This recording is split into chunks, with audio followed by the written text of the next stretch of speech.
ಈ ಜಗತ್ತಿನಲ್ಲಿ ನಡೀತಾ ಇರುವಂತಹ ಭೂಕೃತೆ ಇಸ್ಲಾಂ ತಮ್ಮ ಶಕ್ತಿಯನ್ನ ಜನಸಂಖ್ಯೆಯನ್ನ ಬೆಳೆಸ್ಕೊಳ್ಳೋದಕ್ಕೋಸ್ಕರ ಇದೊಂದು ತಂತ್ರ ದೊಡ್ಡ ಷಡ್ಯಂತ್ರ ಇಡೀ ದೇಶದಲ್ಲಿ ನಡೀತಾ ಇದೆ. ಹಿಂದೂಗಳಲ್ಲಿ ಸ್ತ್ರೀಯನ್ನ ಮಾತ್ರ ದೇವೋಭವ ತಾಯಿಯ ಸಮಾನದಲ್ಲಿ ಕಂಡಂತಹ ಪೂಜತೆಯಲ್ಲಿ ಕಂಡಂತಹ ಸ್ತ್ರೀಯ ಒಂದು ಹಿಂದೂ ಧರ್ಮದಲ್ಲಿದೆ. ಅದನ್ನೇ ವ್ಯವಸ್ಥಿತವಾಗಿ ಅವಮಾನ, ಅಪಮಾನ, ಅಪಚಾರ ಮಾಡುವಂತಹ ಭೂಕೃತ್ಯ ಇವತ್ತು ಇಸ್ಲಾಂನಲ್ಲಿದೆ. ಇಸ್ಲಾಂನಲ್ಲಿ ಸ್ತ್ರೀಗೆ ಬೆಲೆ ಇಲ್ಲ, ಒಂದು ಭೋಗದ ಪ್ರಾಣಿ ಅಷ್ಟೇ. ಅಲ್ಲಿ ಯಾವುದೇ ರೀತಿಯ ಸ್ತ್ರೀಗೆ ಸ್ಥಾನ ಇಲ್ಲ, ಮಾನ ಇಲ್ಲ, ಗೌರವ ಇಲ್ಲ, ಇನ್ನು ಹಕ್ಕು ಇಲ್ಲ.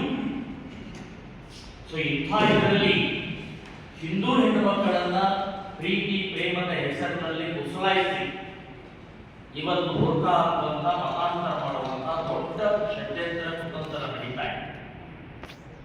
ಸೊ ಇದರ ವಿರುದ್ಧ ಈಗಾಗಲೇ ನಾವು 2009ರಲ್ಲೇ ಒಂದು ಪುಸ್ತಕವನ್ನ ಮುದ್ರಣ ಮಾಡಿದ್ವಿ. ಈಗ ಮತ್ತೆ ಅದನ್ನೇ ರೀಪ್ರಿಂಟ್ ಮಾಡಿ ಇಲ್ಲಿವರೆಗೆ ನಡೆದಂತ ಘಟನೆಗಳನ್ನ ಅದರಲ್ಲಿ ಮುದ್ರಿಸಿ ಹೊಸ ಎರಡನೆಯ ಮುದ್ರಣವನ್ನು ನಾವು ಪುಸ್ತಕವನ್ನು ಬಿಡುಗಡೆ ಮಾಡ್ತಾ ಇದ್ದೇವೆ.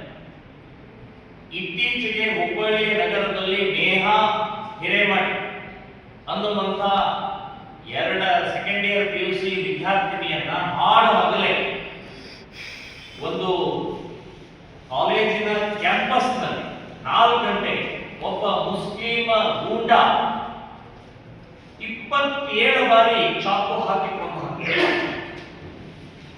ಇಡೀ ದೇಶ ಸುದ್ದಿ ಆಯಿತು, ಚರ್ಚೆ ಆಯಿತು. ಕೇಂದ್ರದ ಗೃಹ ಮಂತ್ರಿ ಅಲ್ಲದೆ ರಾಜ್ಯದ ಮುಖ್ಯಮಂತ್ರಿ, ಗೃಹ ಮಂತ್ರಿ, ಎಲ್ಲಾ ಮಿನಿಸ್ಟರ್ಗಳು ಬಂದು ಮನೆಗೆ, ನೇಹಾ ಹಿರೇಮಠ್ ಮನೆಗೆ. ಕರ್ನಾಟಕ ರಾಜ್ಯದ ಮಾನ್ಯ ಮುಖ್ಯಮಂತ್ರಿಗಳು ಅಲ್ಲಿ ಬಂದು ಒಂದನ್ನು ಹೇಳಿದ್ರು, ನಾವು 3 ತಿಂಗಳಲ್ಲಿ ಇದನ್ನ ಬಗೆಹರಿಸ್ತೀವಿ, ಅವನಿಗೆ ಶಿಕ್ಷೆ ಕೊಡ್ತೀವಿ ಅಂತ ಹೇಳಿದ್ರು. ಮಾನ್ಯ ಮುಖ್ಯಮಂತ್ರಿಗಳೇ, 10 ತಿಂಗಳಾಗಿ ನಿಮ್ಮ ವಾಕ್ಯ ನಡೆಯಲಿಲ್ಲ, ನಡೆಸ್ಕೊಳ್ಳಿಲ್ಲ. ಆ ಸಂದರ್ಭದಲ್ಲಿ ನಾಟಕ ಮಾಡಿದರು.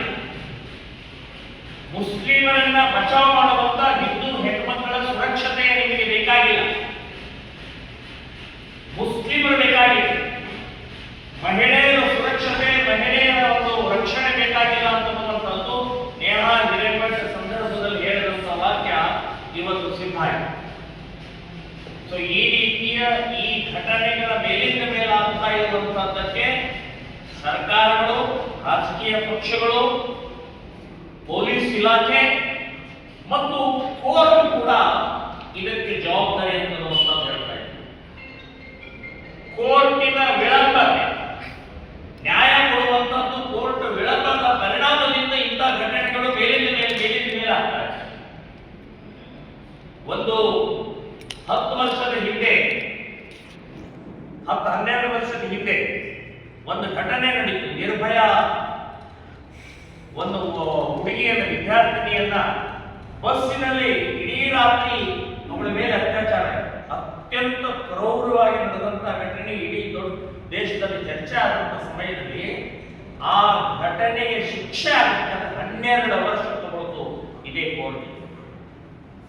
ನಾನು ಕೋರ್ಟಿನ ಇರಲಿ ಅಧಿಕಾರಿಗಳಿಗೆ ಕೇಳ್ತಾ, ನಿಮ್ಮ ಮಗಳು, ನಿಮ್ಮ ಮನೆಯ ಮಕ್ಕಳಿಗೆ ಈ ರೀತಿ ಆಗಿದ್ರೆ ಇದೇ ರೀತಿ ವಿಳಂಬ ಮಾಡ್ತಾರೆ.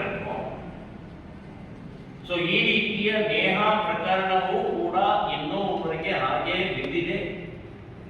ಇನ್ನೂ ಬೇಕಾದಷ್ಟು ನಿರಂತರವಾಗಿ ಅತ್ಯಾಚಾರ, ಕೊಲೆ, ಅಪಹರಣ ನಡೀತಾ ಇದ್ದಾವೆ. 2020